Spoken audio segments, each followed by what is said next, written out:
रिजवान ने बड़ा अच्छा परफॉर्म किया हुआ है वाइट बॉल में, बट टेस्ट में हमने देखा सरफराज ने अच्छा किया था, एक्सेप्ट आपकी जो सीरीज़ थी जो ऑस्ट्रेलिया में हुई। तो फिर आपने पहले मैच के बाद 2 मैचेस रिजवान को खिलाए, तो आपको क्या लगता है दोनों में से कौन सा एज ए फर्स्ट कीपर की चॉइस होगी आपकी?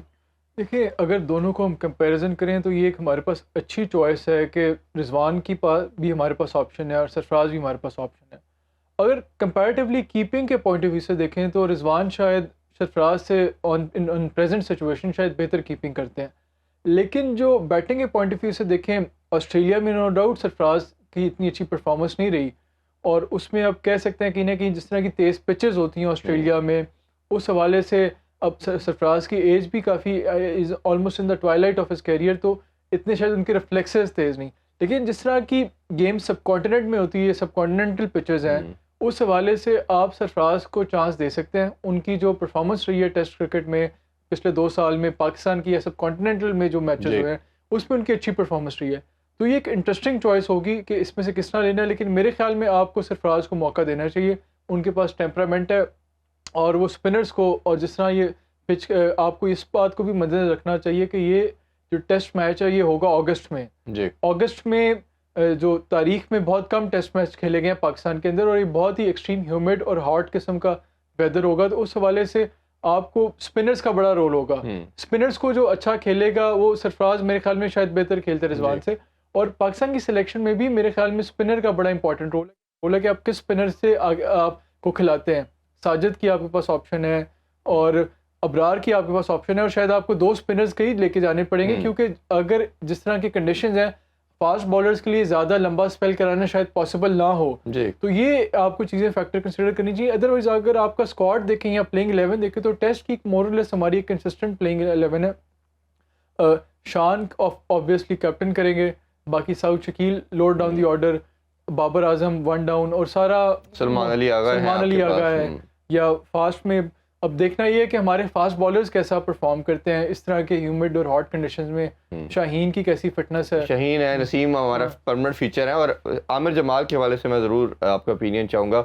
एक ऐसा लड़का 2-2.5 साल से सर्किट में है, ग्रेजुअली इंप्रूव करता चला जा रहा है, और अभी अनफॉर्चुनेटली काउंटी भी खेल रहे थे, इंजर्ड हो गए, पाकिस्तान वापस आ गए हैं, और अभी उनका इंटरव्यू मैं देख रहा था कल, वो बता रहे थे कि मैं फिटनेस गेन कर रहा हूँ, इंप्रूव हो गया हूँ, मैच ये टेस्ट सीरीज से पहले मुकम्मल फिट हो जाऊँगा।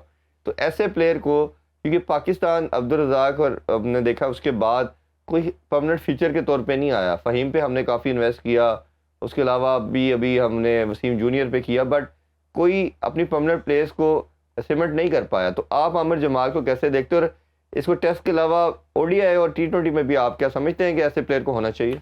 देखिए हमने इवन जो हालिया वर्ल्ड कप गुजरा है अमेरिका में, जो एक बहुत बड़ा पाकिस्तान की स्क्वाड में या टीम में फ्लॉ था वो लैक ऑफ ऑलराउंडर्स थे।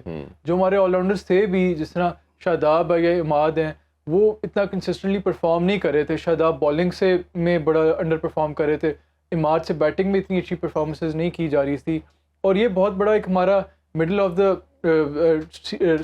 द टीम में बॉलिंग के पॉइंट ऑफ व्यू से, बैटिंग के पॉइंट ऑफ व्यू से भी बहुत बड़ा खला था, और हमें बड़ा देखना पड़ा इसके कॉन्सिक्वेंसेस फेस करने में। जबकि इंडिया को हम देखते थे तो उनके पास जिस तरह की ऑप्शंस थी, पांड्या था या जडेजा था या अक्षर पटेल था, एक बहुत ही ऑलराउंडर्स एक ऐसी चीज़ें जो आपको बैटिंग में भी बैटिंग डेप्थ देते हैं। अगर आपके पास ऑलराउंडर हो तो आप 8वें नंबर तक आपके पास बैटिंग लाइनअप हो, और बॉलिंग में भी आपके पास ऑप्शंस देते हैं, आपके पास 5वें 6ठे बॉलर की, 7वें बॉलर की ऑप्शन होती है।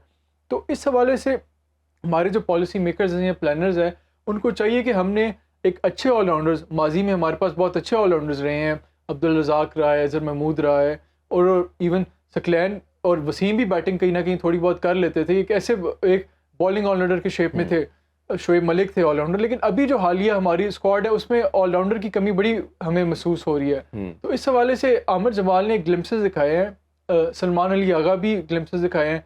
तो उस हवाले से अगर आमिर जमाल को आप कल्टिवेट कर सकते हैं कि वो परमानेंट रोल हमारी जिस तरह की उन्होंने परफॉर्मेंस दी है, अगर तो वो फिट हैं और वो ही is available for the test series against Bangladesh, उन्हें ज़रूर मौका देना चाहिए।